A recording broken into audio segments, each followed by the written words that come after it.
Welcome back, my dear students. How are you all? Hope so be fine होंगे. I am Jatin Gandhi. Today we are going to start with the next topic, that is your abnormal molar mass. This is your next topic. In this topic, you are going to learn about that how the change in change in molar mass will affect the colligative properties. मतलब इस topic में हम ये पढ़ेंगे कि अगर हमारे molar mass में अगर चेंज आ रहा है तो उससे हमारे जो कॉलिगेटिव प्रॉपर्टीज हैं वो कैसे इफेक्ट हो रहे हैं. तो इसी चीज को हमें इस टॉपिक में क्या करना है, अच्छे से पढ़ना. तो सबसे पहले हमें एक बात क्लियर करनी पड़ेगी. कौन सी बात है कि that the formulas the formulas getting from colligative properties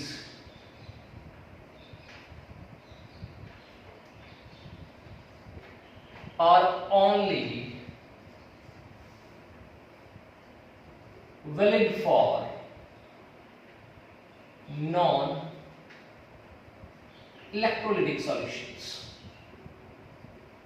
जो हमारे नॉन इलेक्ट्रोलाइटिक सॉल्यूशंस हैं, जो कॉलिगेटिव प्रॉपर्टीज के रिलेशंस आपको पता ही है. कॉलिगेटिव प्रॉपर्टीज आपको पता होंगे. कौन कौन सी कॉलिगेटिव प्रॉपर्टीज? सबसे पहले हमारे पास है that is relative lowering in vapour pressure. Second colligative property क्या थी? Elevation in boiling point. Third कौन सी थी? Depression in freezing point. और लास्ट कौन सी थी हमारे पास? Osmotic pressure. इससे पहले वाले वीडियो में मैंने वो क्या किया, डिस्कस किया हुआ है ये चारों प्रॉपर्टीज को.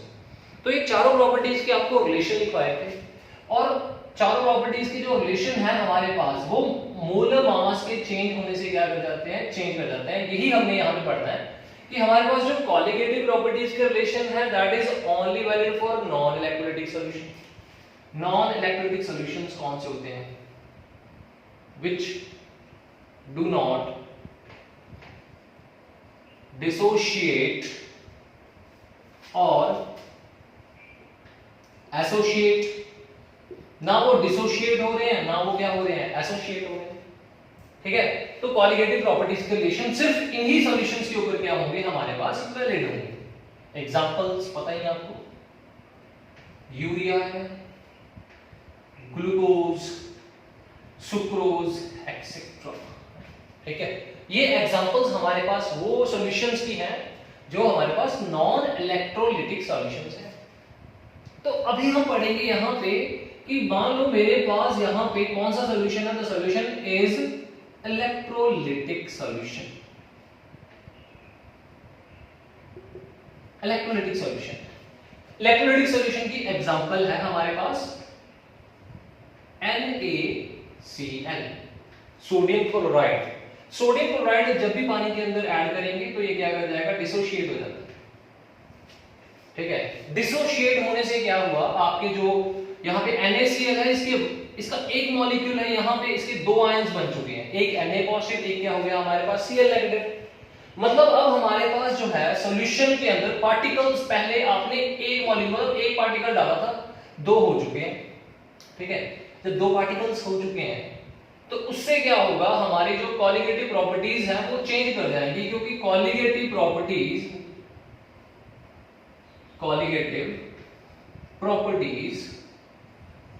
दिमाग रखना ये चीज. कॉलिगेटिव प्रॉपर्टीज हमें पता डायरेक्टली प्रोपोर्शनल किसके होते हैं, number of moles.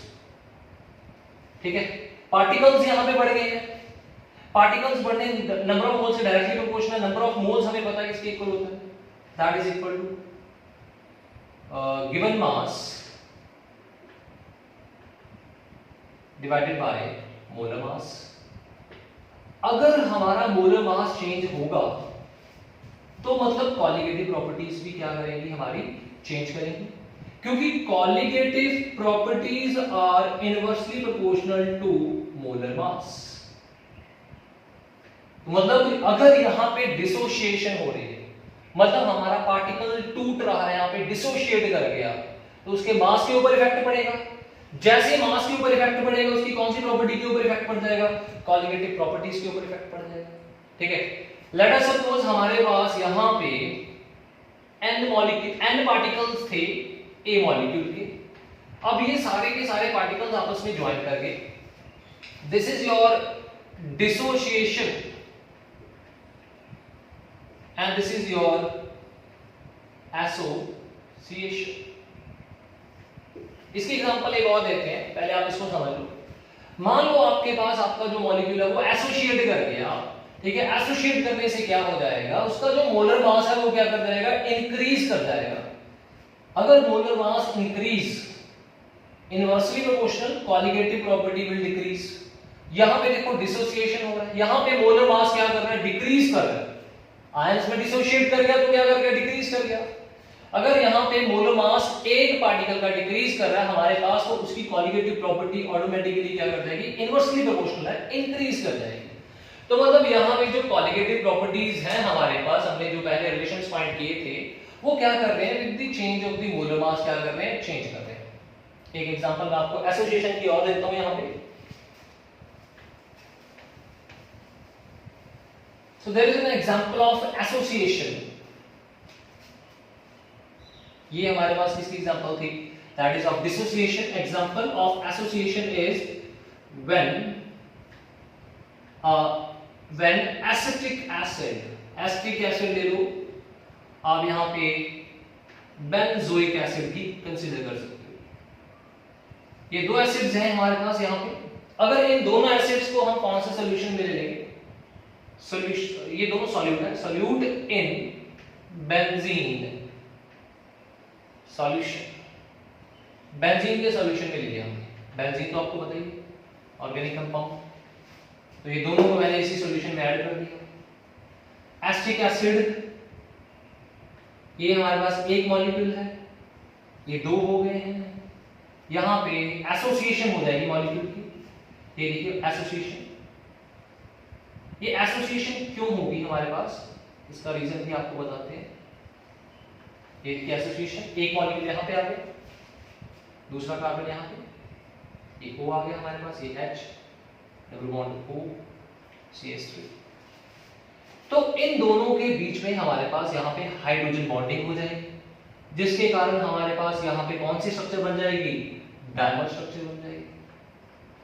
Dimer structure बनने के बाद हमारे पास जो पहले इसका मास था, मोलर मास था 60, अब यहाँ पे डबल हो चुका है, क्योंकि ये सिंगल मॉलिक्यूल बन गया। कितना हो चुका है मास, 120। मतलब हमारा मोलर मास इंक्रीज कर गया। अभी मैंने आपको समझाया colligative properties are inversely proportional to molar mass. It means molar mass increase, colligative property decrease। और यहां पे मोलर मास जो है वो क्या कर जाएगा, डिक्रीज कर जाएगा, और कॉलिगेटिव प्रॉपर्टीज क्या कर जाएगी, हमारे पास इंक्रीज कर जाएगी। मतलब हमारे पास जो टोटली स्टोरी जो है हमारे पास इस टॉपिक की related to what, molar mass. अब इसको एबनॉर्मल क्यों बोला है, क्योंकि जब NaCl हमारे पास यहाँ पे 58.5 है, लेट अस से वी हैव 58.5, तो डिसोसिएशन, यहाँ पे डिसोसिएशन हो चुका है। डिसोसिएशन में हमारे पास जो इसका मोलर मास है वो क्या हो गया, चेंज हो गया। और यहाँ पे देखिए मोलर मास कितना है, 60, यहाँ पे कितना 120, यहाँ पे भी molar mass change. If there is a change in molar mass, that is called abnormal molar mass. So please my dear students, note this 2 points that told us about the abnormal molar mass. Now next, I think आपने note कर दिया होगा।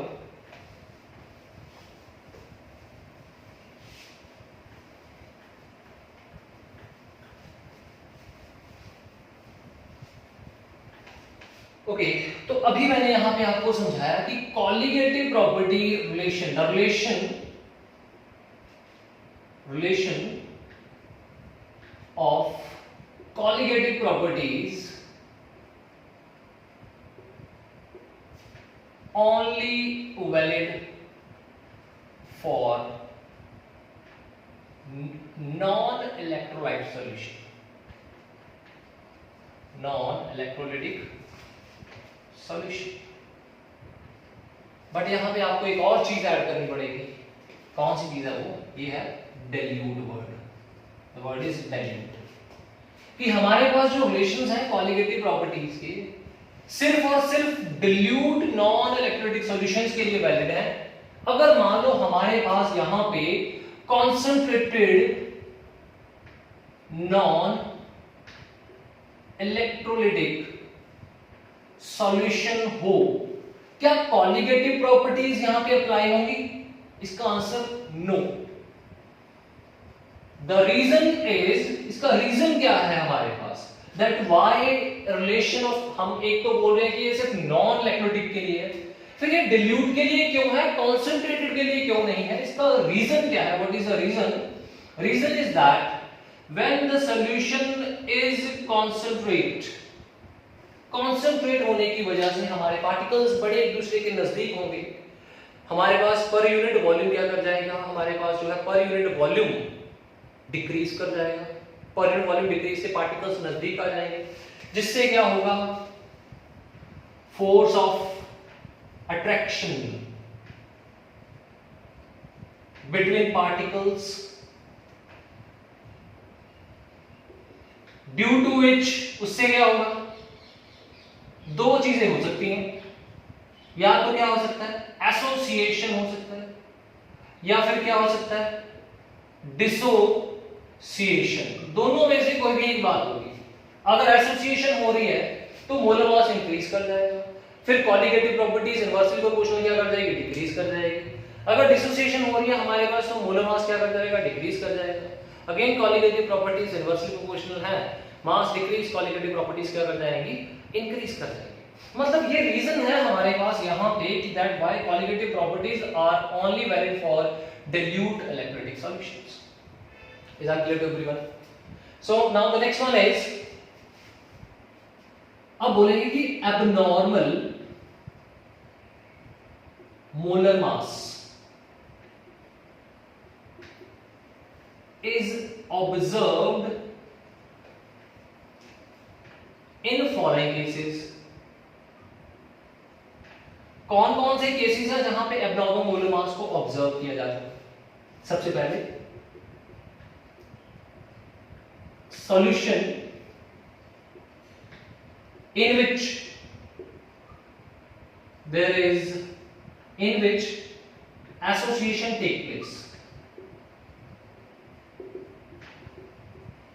ठीक है, पहले तो ये है हमारे पास। Second, solution in which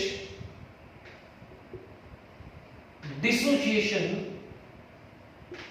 take place, ये सेकंड हो गया हमारे पास।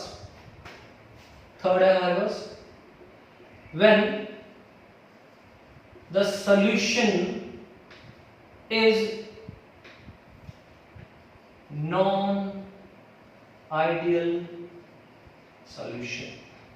जब हमारे पास नॉन आइडियल सोल्यूशन होगा एट दैट टाइम हमें वहां पे एबनॉर्मल मोलर मास क्या होगा, ऑब्जर्व होगा। ठीक है, अगर एबनॉर्मल मोलर मास ऑब्जर्व हो रहा है हमारे पास, that means there will be, it means the colligative properties will going to change. ठीक है, तो हमारी कॉलिगेटिव प्रॉपर्टीज क्या कर जाएंगी, चेंज कर जाएंगी। तो मतलब अब जो कॉलिगेटिव प्रॉपर्टीज का जो रिलेशन है, मैं चाहता हूं कि मेरा जो कॉलिगेटिव प्रॉपर्टीज का रिलेशन है वो क्या ना करे, यहां पे चेंज ना हो। तो उसके लिए क्या करना पड़ेगा, मुझे कॉलिगेटिव प्रॉपर्टीज के जो रिलेशन है उसको थोड़ा मॉडिफाइड करना पड़ेगा। तो इसके बाद हम अभी पढ़ेंगे कि that how we can modify that relation.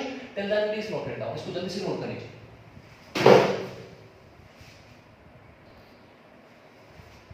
Now the next we are having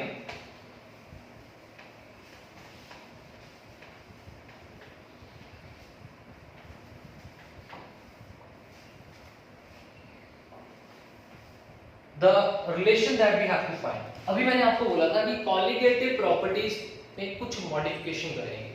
तो यहाँ पे मॉडिफिकेशन के लिए हमने एक नया टर्म इंट्रोड्यूस कर दिया, that is called van hoff factor.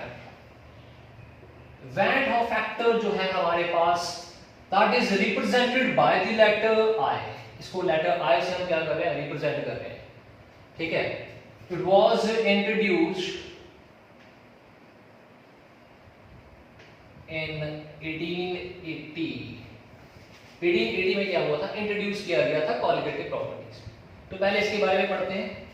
Van hoff factor क्या हमारे पास, van hoff factor defined as the total number of ions after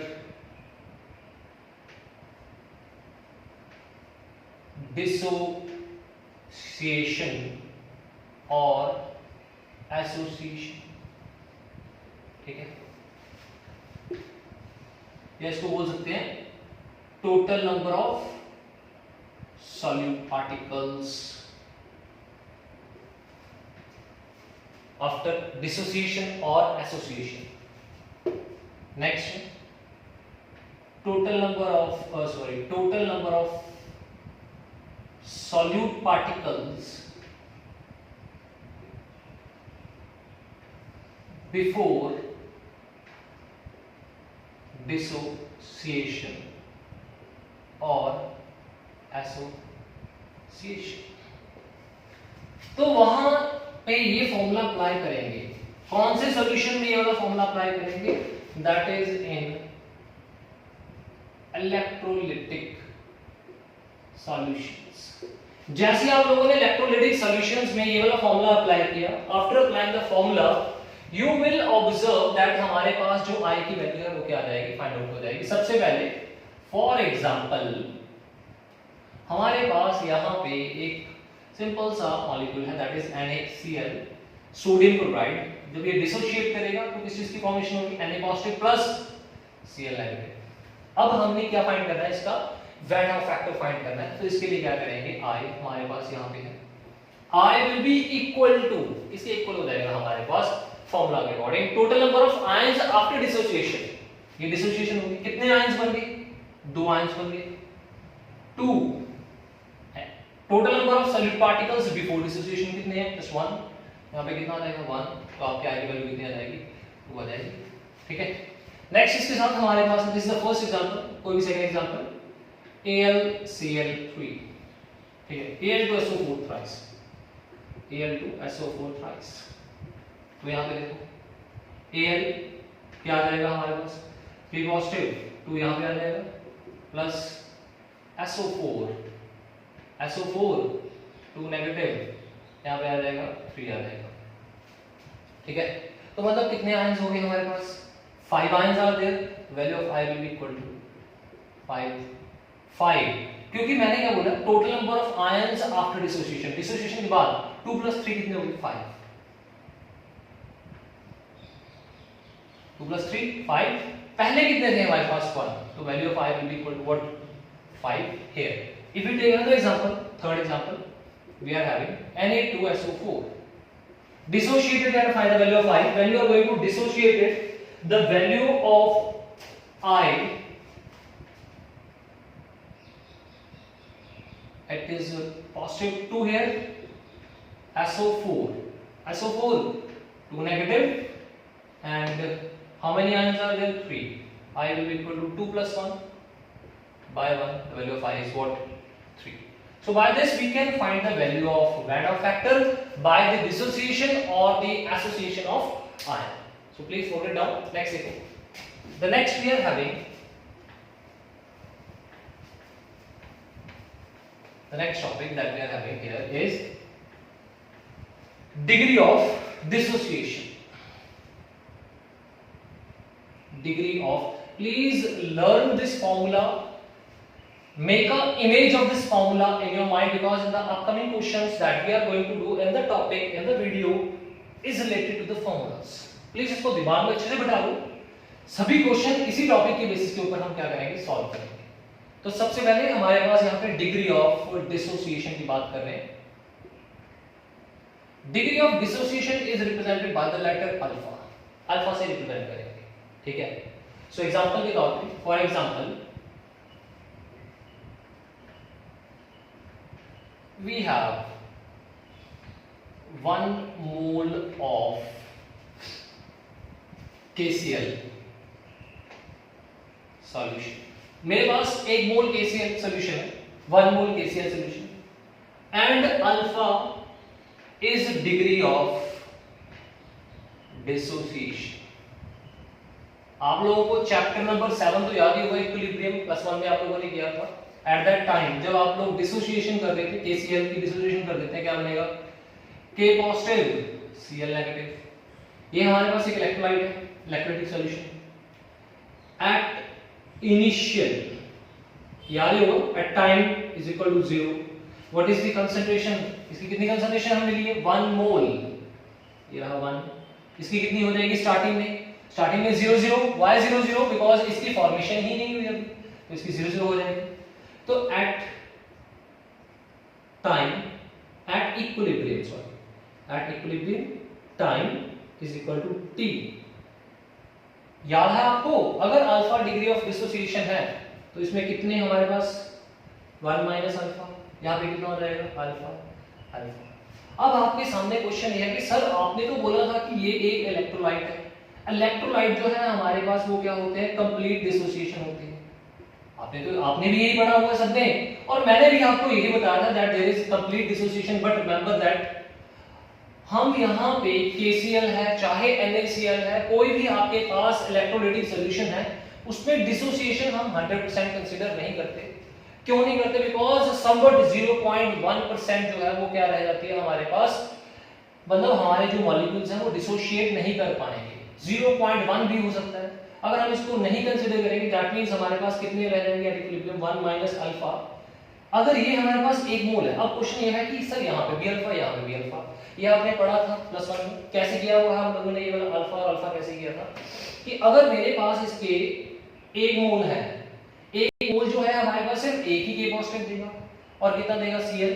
अगर इसमें से अल्फा डिसोशिएट कर रहा है, सिर्फ अल्फा KCl डिसोशिएट कर रहा है, अगर एक डिसोशिएट करके एक पॉजिटिव दे रहा है, एक Cl नेगेटिव दे रहा है, ध्यान से देखना इस चीज को, एक KCl डिसोशिएट हो रहा है तो एक K पॉजिटिव है, एक ही Cl नेगेटिव है।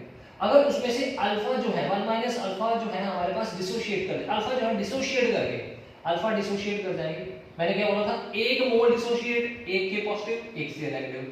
अगर अल्फा जो है हमारे पास डिसोशिएट कर जाएगी, अल्फा डिसोशिएट कर जाएंगे, तो हमारे पास कितना हो जाएगा? अल्फा ही K पॉजिटिव होंगे, अल्फा ही क्या होंगे? Cl नेगेटिव हो जाएंगे। ठीक है, तो अब ये हमारे पास क्या आ चुका? That term is at equilibrium. अभी इसके ऊपर हम फॉर्मूला अप्लाई कर रहे हैं, that is when of factor I किसके इक्वल है? Total number of ions after dissociation. अब मैंने क्या बोला था? Alpha degree of dissociation. अगर ये अल्फा डिसोशिएट कर रहा है तो ये भी अल्फा बनेगा, ये भी अल्फा बनेगा। स्टार्टिंग में कितना था? 1। ये अल्फा डिसोशिएट कर रहा है, ये 1 स्टार्टिंग में था। अनडिसोशिएट कितना आएगा? 1 माइनस अल्फा। स्टार्टिंग में 1 था, KCl डिसोशिएट कितना कर गया? अल्फा। ये अल्फा अल्फा बन गया हमारे पास। तो अनडिसोशिएट कितना रहेगा? जितना टोटल है उसमें से डिसोशिएट को क्या कर देंगे? माइनस कर देंगे। माइनस करने के बाद हमारे पास ये क्या रह जाएगा? अनडिसोशिएट रहेगा।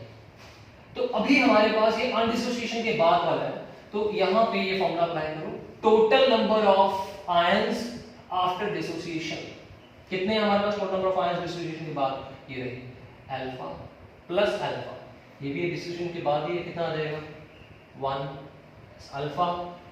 Total number of solute particles before dissociation कितना कंसीडर किया था हमने? 1। ये देखिए 1 दिया था स्टार्टिंग में, तो I की वैल्यू कितनी आ जाएगी हमारे पास? I will be equal to alpha cancel हो जाएगा, will be equal to 1 plus alpha upon कितना आ जाएगा हमारे पास?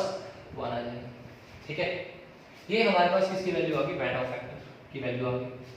अब यहां पे if you consider dissociation is 100%, अगर हम डिसोसिएशन को 100% मान लें, डिग्री ऑफ डिसोसिएशन अल्फा कितना हो जाएगा? 1 हो जाएगा। मतलब पूरा का पूरा डिसोसिएट कर गया, 1 हो जाएगा। तो यहां पुट कर लो, पुट करने के बाद कितना आ जाएगा? That I will be equal to 1 plus 1 by 1, मतलब I की वैल्यू कितनी आ जाएगी? 2 आ जाएगी।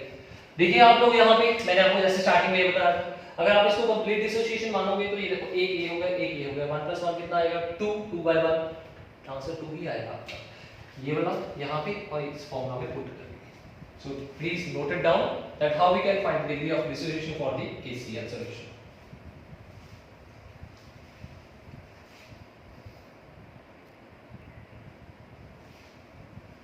Now the next we are having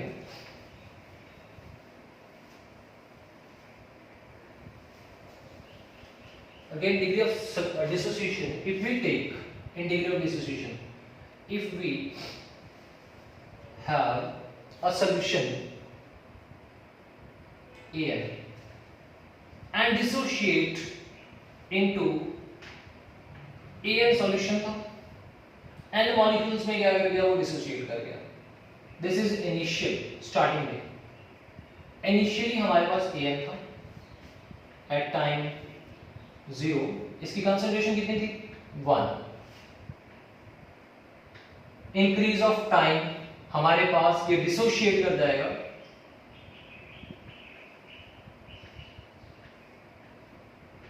यहां पे N आ जाएगा, N पार्टिकल्स में डिसोशिएट कर गया. कितने टाइम पे, टाइम t पे. स्टार्टिंग में इसकी कंसंट्रेशन 0 थी, टाइम t पे ये डिसोशिएट कर गया N में. तो इसके कितने पार्टिकल्स जो हैं वो क्या कर जाएंगे हमारे पास, डिसोशिएट, अल्फा पार्टिकल्स जो हैं वो डिसोशिएट कर जाएंगे. ठीक है. इसके कितने हमारे, ये अगर अल्फा जो है हमारे पास यहाँ पे क्या है, डिग्री ऑफ व्हाट, डिसोसिएशन. कितने पार्टिकल्स यहाँ पे बन चुके हैं n, तो यहाँ पे कितना आ जाएगा, n अल्फा आ जाएगा. तो अभी क्या करेंगे, सेम फॉर्मूला अप्लाई करेंगे, ये वाला वॉन हाफ फैक्टर वाला, that I will be equal to what, किसके इक्वल आ जाएगा हमारे पास, total number of ions after dissociation. ये तो हमारे पास अनडिसोसिएटेड है, ये भी अनडिसोसिएटेड, ये हमारे पास डिसोसिएटेड है. तो हमारे टोटल आयंस कितने, n alpha plus 1 minus alpha upon कितना आ जाएगा 1. अब क्या करेंगे, इसको सॉल्व करो, n में से अल्फा माइनस कर दो, कितना आ गया हमारे पास, देखो कितना आएगा, I will be equal to, that is 1. You can take negative as a common along with alpha. यहाँ पे आ जाएगा हमारे पास, no need, do one thing, 1, then n alpha minus alpha upon 1, then I will be equal to, take alpha common, यहाँ पे आ जाएगा n minus 1 upon 1, इसको यहाँ पे cross multiply, I is equal to 1 plus alpha into n minus 1. अब ये इधर minus हो जाएगा, नेगेटिव अल्फा n minus 1. ये अल्फा की वैल्यू निकालो कितनी आ जाएगी, alpha will be equal to n minus 1 upon I minus 1. So this is the formula to find degree of dissociation. My dear students, please note the formula related with the degree of dissociation. Alpha is equal to n minus 1 upon I minus 1. करो इसको जल्दी से.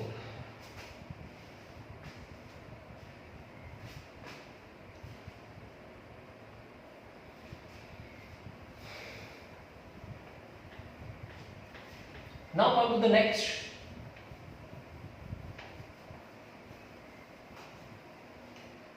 Next is association.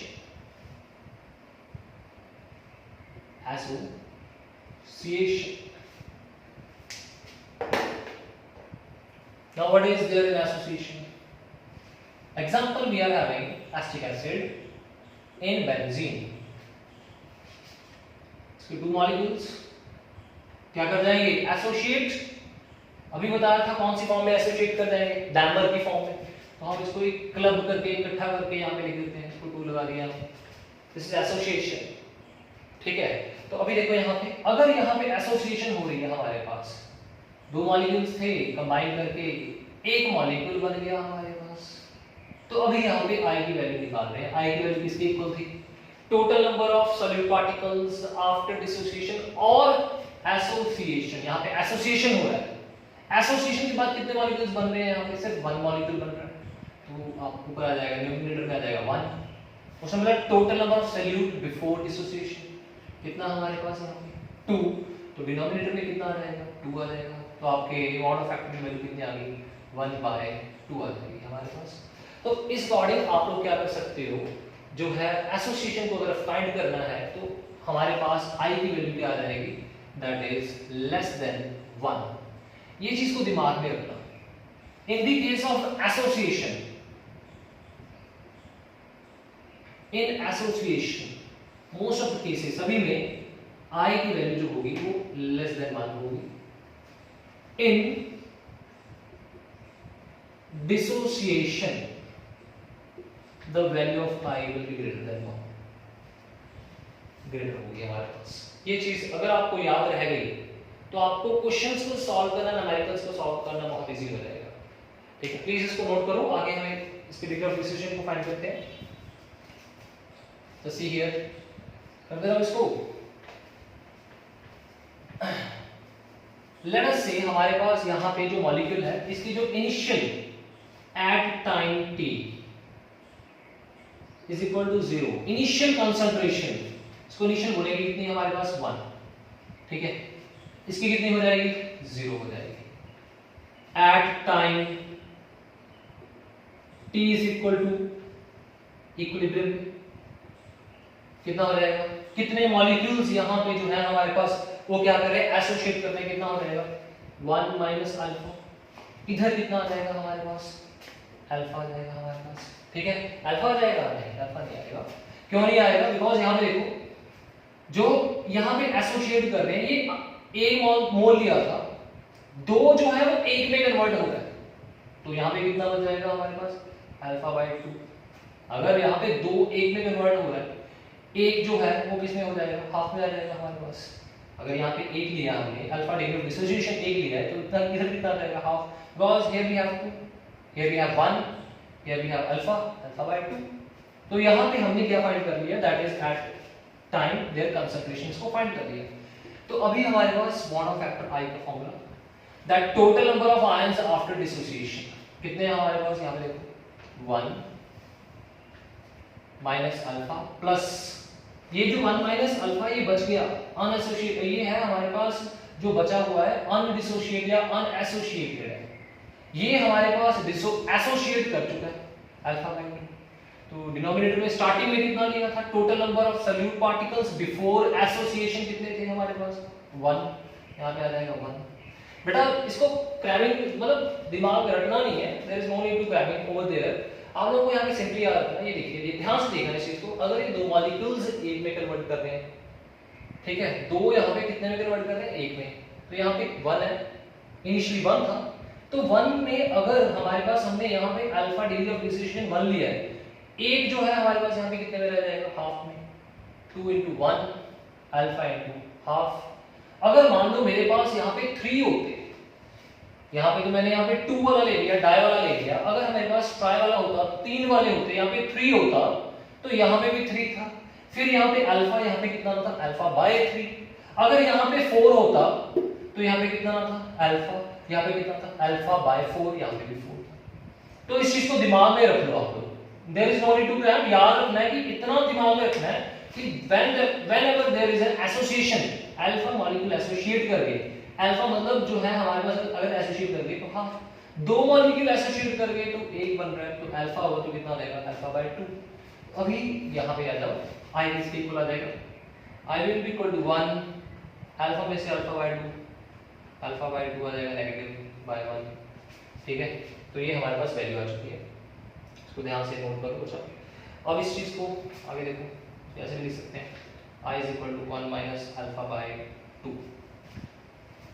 ठीक है, अब यहां पे consider करें, इफ वी कंसीडर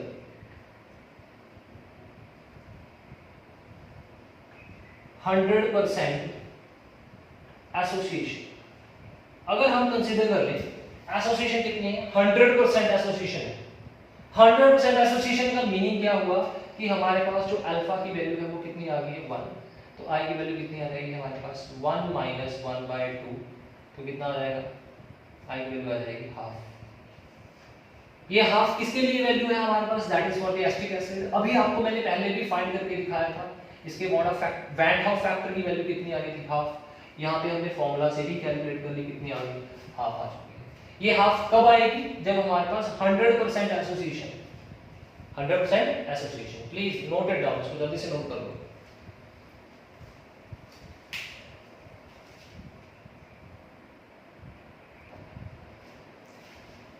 नेक्स्ट है, अब आपने एसोसिएशन भी पढ़ लिया, डिसोसिएशन को भी पढ़ लिया कि एसोसिएशन क्या है हमारे पास, डिसोसिएशन है क्या हमारे पास। अभी इसके यूज के बारे में बात करेंगे कि इसका यूज कहां पे है हमारे पास वैन हॉफ फैक्टर। कब से बोल रहे हैं, कॉलिगेटिव प्रॉपर्टीज के फॉर्मूलाज को क्या करेंगे हम थोड़ा सा मॉडिफाई करेंगे, तो वैन डॉ फैक्टर को अप्लाई करेंगे। सबसे पहले हमारे पास देखिए जितने भी हमारे पास आपके कॉलिगेटिव प्रॉपर्टीज के फॉर्मूलाज हैं उसमें जो हमारे पास है वैन डॉ फैक्टर क्या हो जाएगा, इंट्रोड्यूस हो जाएगा, और उससे क्या होगा जो आपके वैल्यूज हैं वो क्या हो जाएंगे हमारे पास टोटली क्या हो जाएंगी, चेंज हो जाएंगी।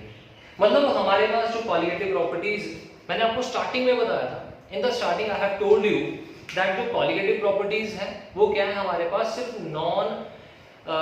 नॉन इलेक्ट्रोलिटिक सॉल्यूशंस के लिए वैलिड है, not for the that is electrolytic. तो हमने क्या किया था, वहां पे कुछ मॉडिफिकेशन की थी। मॉडिफिकेशन क्या थी हमारे पास, वैन डॉ फैक्टर था। हमने अभी वैन डॉ फैक्टर को इंट्रोड्यूस कर दिया है, तो कहां पे इंट्रोड्यूस कर रखा है तो उसको अभी हम पढ़ेंगे। दैट सबसे पहले हमारे पास है that is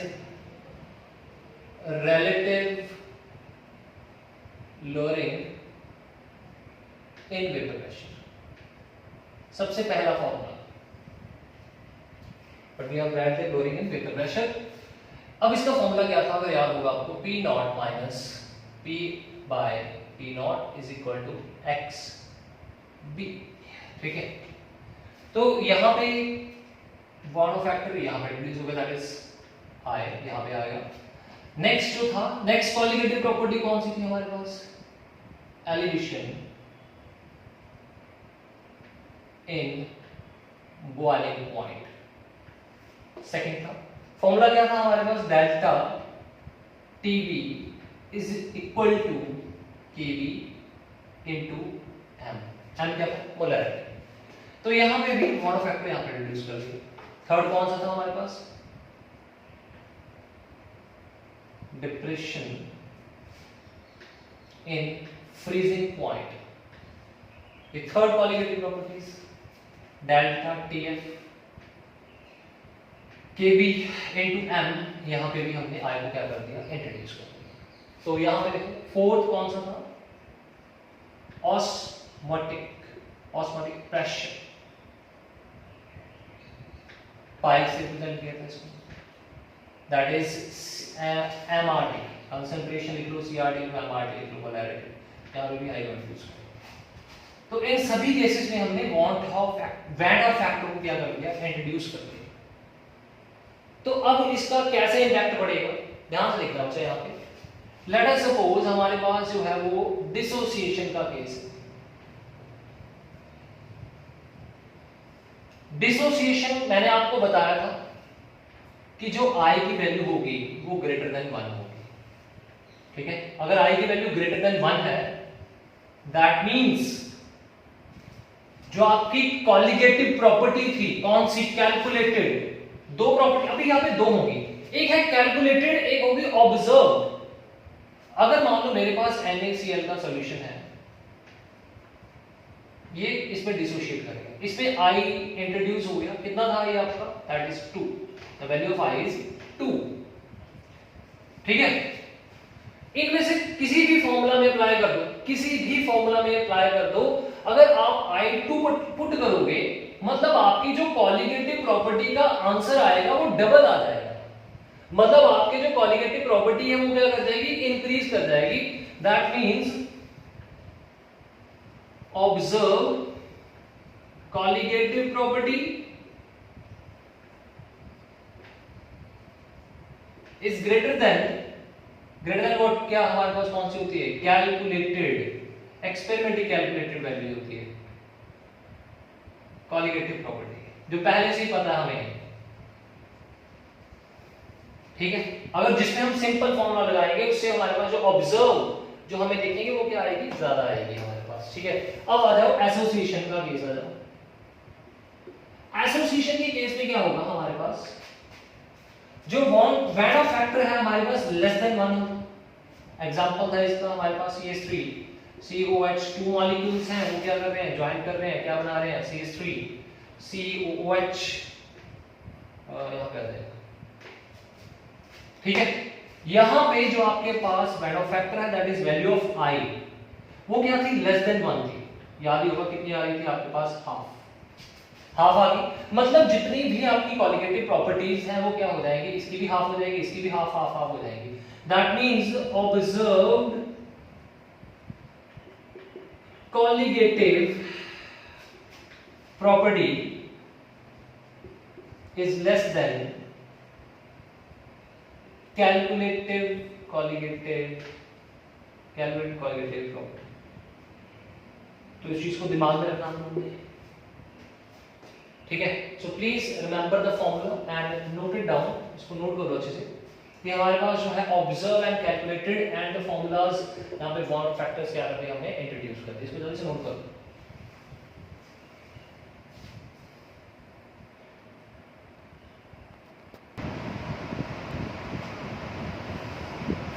So here you have come to know about the observed and calculated.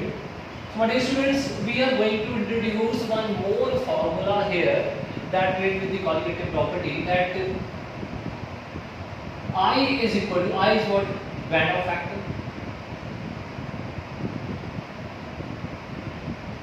I is equal to observed colligative property divided by calculated colligative property, ठीक है। So this is the formula that we are going to form from their colligative properties. I is equal to observed colligative property divided by the calculated. From here we can find the value of one factor. Now just see the next one question is there that related with the colligative property. Now question is that we are having 1 molar urea and 1 molar KCl and 1 molar Al2SO4 twice at same temperature, okay. Which compound will have maximum osmotic pressure? इसका osmotic pressure find करना है, इसका सबसे ज्यादा होगा। KCl dissociate कर रहे हैं यहाँ पे, ये पॉजिटिव है, ये भी डिसोशिएट कर जाएगा, करेगा कि नहीं करेगा? ये किसमें डिसोशिएट कर जाएगा? Al2 positive plus SO4 negative, P positive यहाँ पे आ जाएगा, ठीक है। अब ये डिसोसिएशन यहाँ पे होगा हमारे पास, नेगेटिव आ जाएगा, 2 नेगेटिव 3 यहाँ पे आ जाएगा, तो ये डिसोसिएशन है हमारे पास। अब देखो नेक्स्ट जो है हमारे पास कौन सी डिसोसिएशन है? Urea is there. यूरिया का फॉर्मूला क्या होता है? CONH2, यहाँ पे NH2, ये डिसोशिएट नहीं करेगा, ठीक है। तो सबसे पहले आप लोगों ने क्या करना है, इसमें से ऑस्मोटिक प्रेशर फाइंड करना है, किसका ज्यादा है। ऑस्मोटिक प्रेशर फाइंड करने के लिए फॉर्मूला क्या था हमारे पास? Pi is equal to IMR into T, ठीक है। अब यहाँ पे देखो 1 mole urea, 1 mole KCl, 1 mole Al2SO4 thrice, मतलब कंसंट्रेशन जो है वो सबकी सेम है, that is 1 mole and 1 mole. तो कंसंट्रेशन हमारे लिए यहाँ पे ऑस्मोटिक प्रेशर को फाइंड करने के लिए मैटर नहीं करते, क्योंकि कंसंट्रेशन भी सेम होगी हमारे पास। अब आ जाओ R, ये सेम है, R भी सेम होगा, वैल्यू कितनी है? 0 पॉइंट, इसकी 1 मोलर है, 0.0821। टेम्परेचर उसने ऑलरेडी बोला सेम टेम्परेचर, मतलब सिर्फ एक चीज के ऊपर अभी पाई की वैल्यू डिपेंड कर रही है, कौन सा? That is when hoff factor के ऊपर। अब यूरिया की बात करें, यूरिया डिसोशिएट नहीं करेगा तो आई कितना रहेगा? 1 रहेगा हमारे पास। अगर KCl की बात करें, KCl के केस में हमारे पास जो आई की वैल्यू है वो कितनी हो जाएगी? आपको बताया, मानिए कितना रहेगा? 2/1 2 आ जाएगी हमारे पास। Al2SO4 के केस में आई की वैल्यू कितनी हो जाएगी? 5। इसने बोला एट 100% डिसोसिएशन, सभी में डिसोसिएशन 100%, तो आई की वैल्यू 5 आ गई। किसके केस में 5 आ गई हमारे पास? Al2SO4 trans. मगर अगर इसके केस में अगर हमारे पास वैल्यू 5, दैट मींस पाई जो है वो डायरेक्टली प्रोपोर्शनल आई है। अगर जिस कंपाउंड की आई की वैल्यू सबसे ज्यादा होगी तो पाई भी उसका क्या हो जाएगा, मैक्सिमम हो जाएगा। That means osmotic pressure of Al2SO4 thrice will be what, maximum. इसको नोट कर दो अच्छे से कि दैट हमारे पास इसका जो ऑस्मोटिक प्रेशर हो गया है मैक्सिमम हो जाएगा हमारे पास। इसको नोट करो। नेक्स्ट इसके बाद एक और क्वेश्चन किया हमारे पास।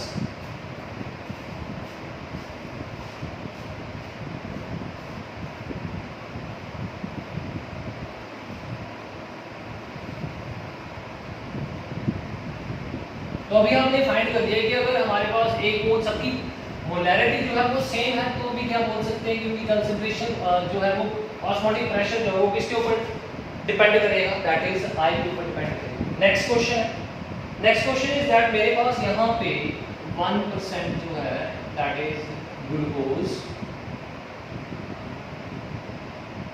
ये है हमारे पास बाय वॉल्यूम, ठीक है। और 1% जो है वो कौन सा हमारे पास, NaCl, ये भी बाय वॉल्यूम, ठीक है। तो यहाँ पे ऑस्मोटिक प्रेशर किसका ज्यादा होगा, कंडीशन दे रखी है एट सेम टेम्परेचर के ऊपर, ठीक है, सेम टेम्परेचर एंड 100% डिसोसिएशन, ये याद रखना 100% डिसोसिएशन। तो उसको जल्दी से सॉल्व करो। अगर 100% डिसोसिएशन है, कुछ बच्चों का दिमाग ये चलेगा कि सर यहाँ पे NaCl जो है वो डिसोशिएट कर जाएगा, ठीक है, इसकी आई की वैल्यू कितनी आ गई, 2 आ गई। C6H12O6 सर ये डिसोशिएट नहीं करेगा, इसके आई की वैल्यू कितनी रहेगी, 1। अभी इसकी वैल्यू है 1 है, इसकी 2 है हमारे पास, तो ये ग्रेटर वैल्यू, इसका ऑस्मोटिक प्रेशर क्या हो जाएगा, ज़्यादा हो जाएगा, बट गलत है यहाँ पे। क्यों? क्योंकि यहाँ पे हमें क्या दे रखी है, कंसंट्रेशन 1% इसका है, दैट इज 1% इसका है। अभी हमें मोलैरिटी तो दे रही है, फाइंड करेंगे, फाइंड करने के बाद चेक करते हैं हमारे पास तो है क्या इसमें टोटली। अब देखो फॉर्मूला क्या था, पाई इज इक्वल टू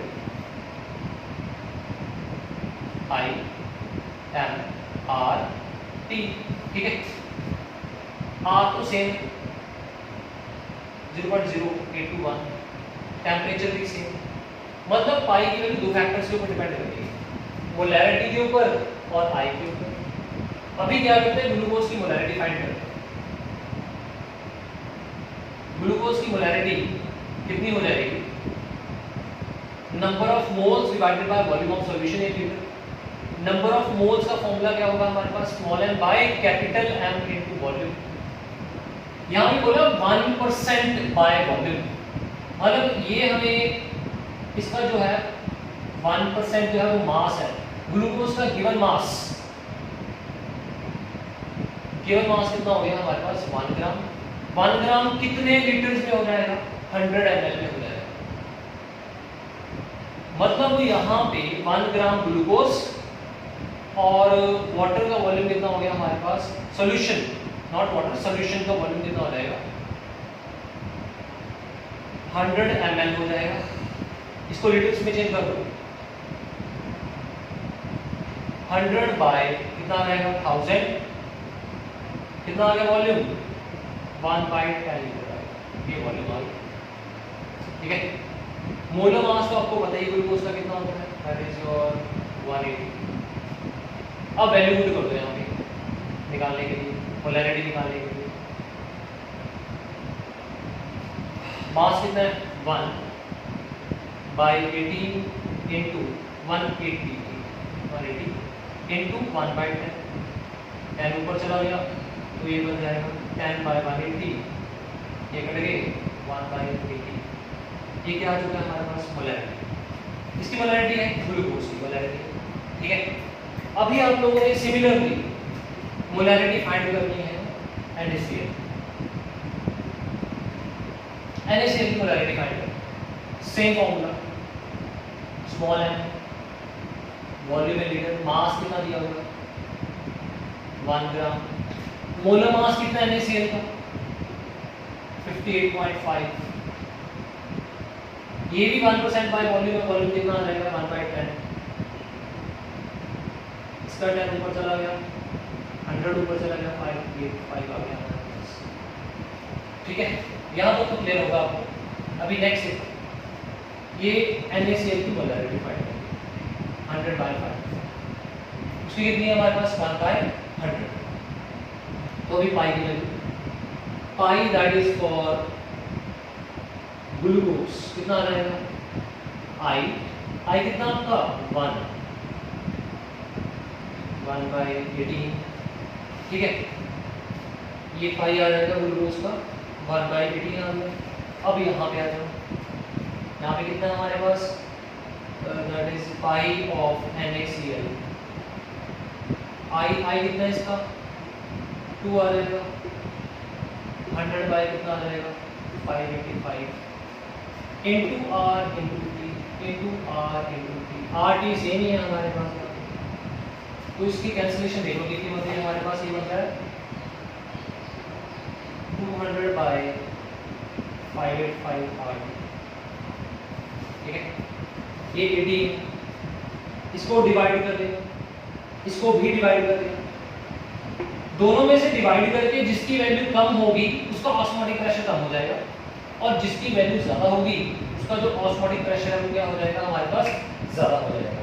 तो मतलब यहाँ पे ऑस्मोटिक प्रेशर जो है हमारे पास, कई बार क्या होता है कि मोलैरिटी गिवन नहीं है, आप लोग सीधा देखते हो 1% है तो आई निकाला, सीधा बोल दिया इसकी ज़्यादा होगी। नो, आप लोगों ने इसको सॉल्व करना है, देन देखना है कौन से फैक्टर्स के ऊपर डिपेंड कर रहा है, तब जाके आप लोग बोल सकते हो कि कौन से सब्सटेंस का, चाहे वो ग्लूकोज है या फिर कौन सा हमारे पास NaCl, किसका osmotic pressure, please divide it and 1/18 आपका आंसर आ जाएगा कि किसका ऑस्मोटिक प्रेशर क्या होगा हमारे पास ज़्यादा होगा। ठीक है, इसको नोट कर लो। After that we are going towards the next question, और उसको note.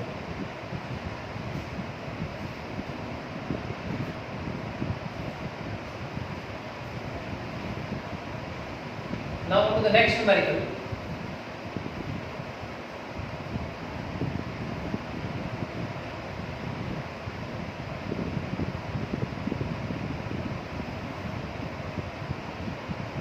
Next numerical is a 2 molar NaCl solution in water has an elevation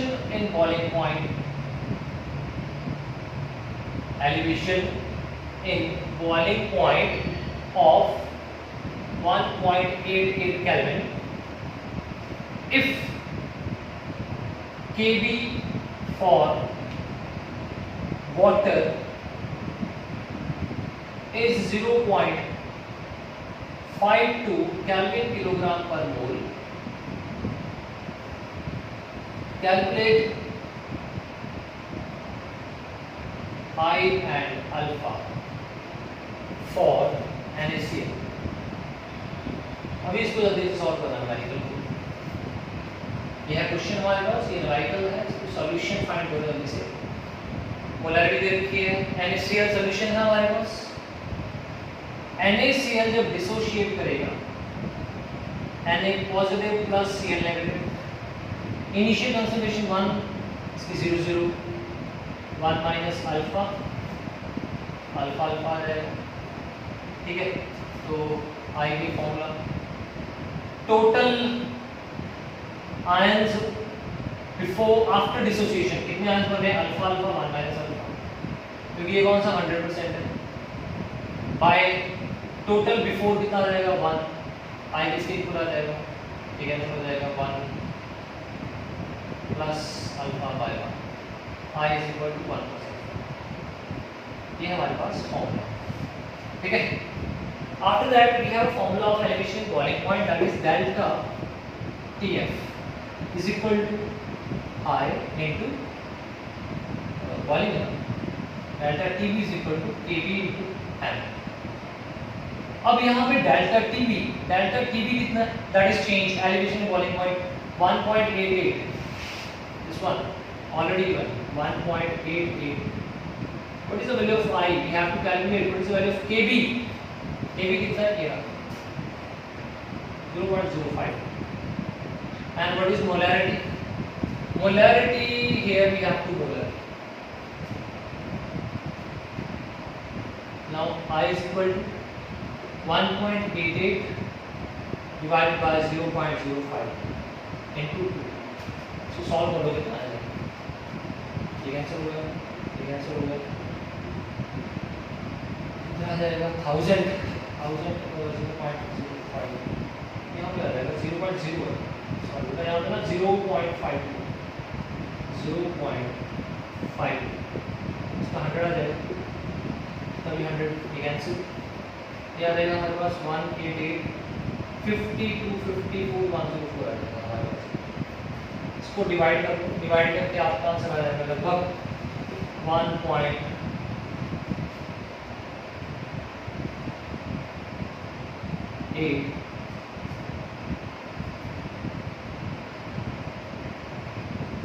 188 क्या देगा 1.48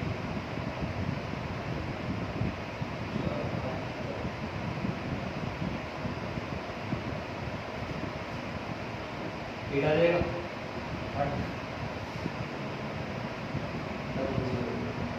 800 एवरेज कितना आ जाएगा 1.8 आ जाएगा approximately 1.8. That is the value of I. 1. अगर ये 1.8 है यहाँ पर करो. I is equal to 1.8.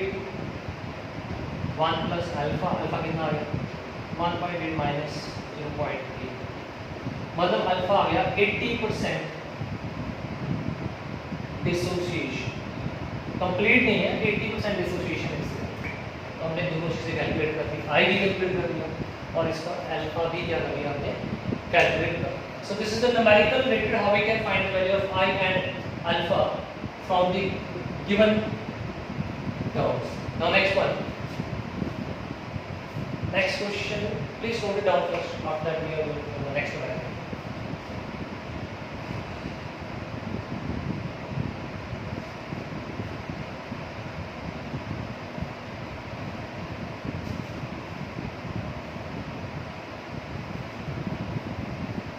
Now on to the next numerical. In the next numerical, just see it on the board very carefully.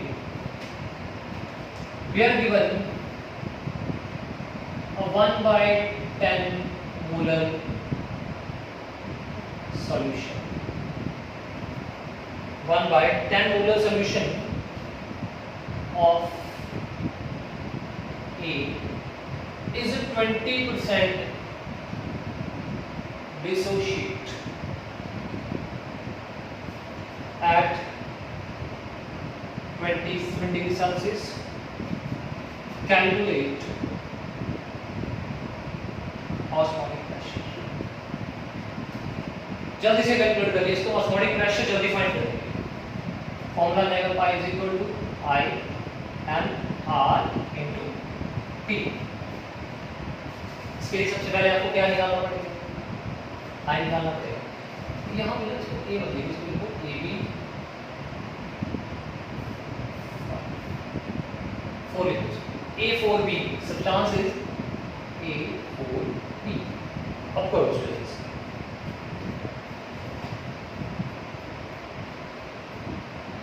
एक substance है हमारे पास.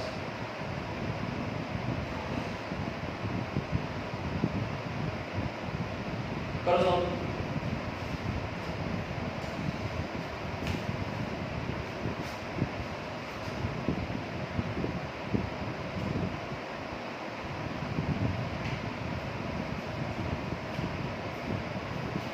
Let's start.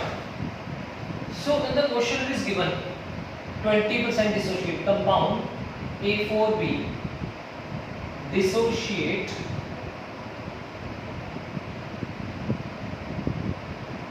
plus चार्ज आ गया हमारे पास मोलैरिटी. कितने परसेंट बोला है इसने? 20% बोला है. 20% means alpha is 0.2. ठीक है.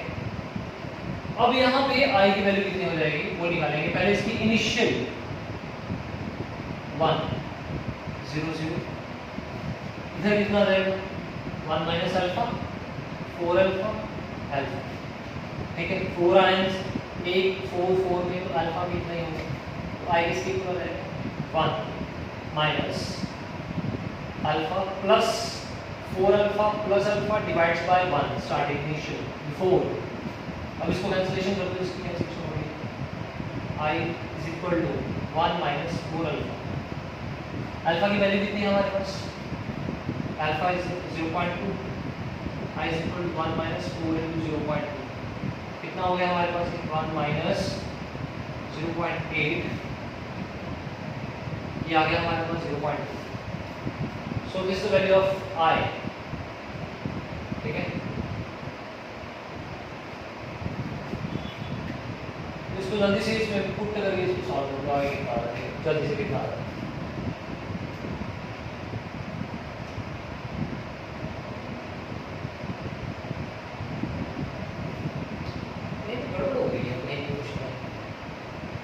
ओके, यहाँ पे प्लस आएगा, यहाँ पे प्लस आ जाएगा, यहाँ पे प्लस आ जाएगा, यहाँ पे भी प्लस आ जाएगा, यहाँ पे आ जाएगा 1.8। अब कर दो pi is equal to I M R T. I की वैल्यू कितनी है 1.8, एम की वैल्यू कितनी है 1/10, आर की वैल्यू कितनी है, what is value of R 0.0821, temperature 27 plus 273 कितना हो गया 300 केल्विन। यहाँ पे ये 0 कैंसिल, इसको सॉल्व कर देना, सॉल्व करके आपके पास किसकी वैल्यू आ जाएगी पाई की वैल्यू आ जाएगी, कितना, ठीक है। So this about your next numerical, इसको सॉल्व कर लेना, पाई की वैल्यू आ जाएगी, calculate it please. Now next topic पे आ जाओ, last topic.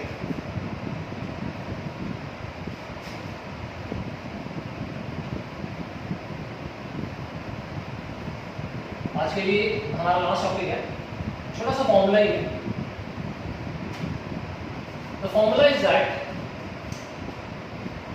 The value of I, अभी आपने एक फॉर्मूला किया था, ऑब्जर्व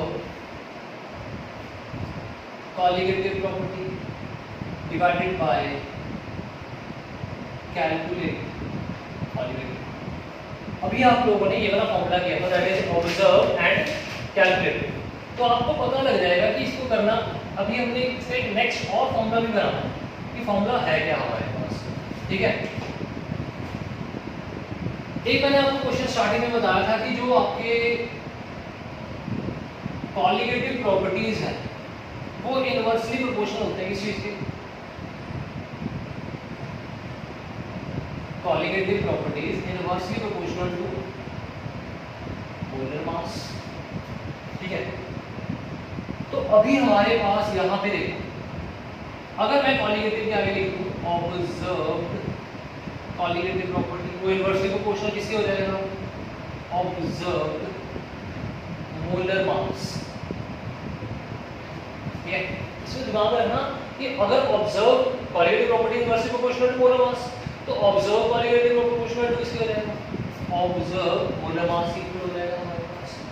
अब ये जो ऑब्जर्व्ड मोलर मास कौन सा होता है, ऑब्जर्व कॉलिगेटिव प्रॉपर्टी, चलिए कौन सा होता है हमारे पास, दिस इज योर ऑब्जर्व, कौन सा हो जाएगा, देखो मान लो मेरे पास यहाँ पे NaCl, NaCl क्या कर सकते हैं, डिसोशिएट। अगर मेरे पास CH3 COHO, तो ये क्या कर जाएगा, एसोशिएट। इसका मास कितना बन गया था हमारे पास, मोलर मास 120, इसका मोलर मास क्या कर गया, डिक्रीज।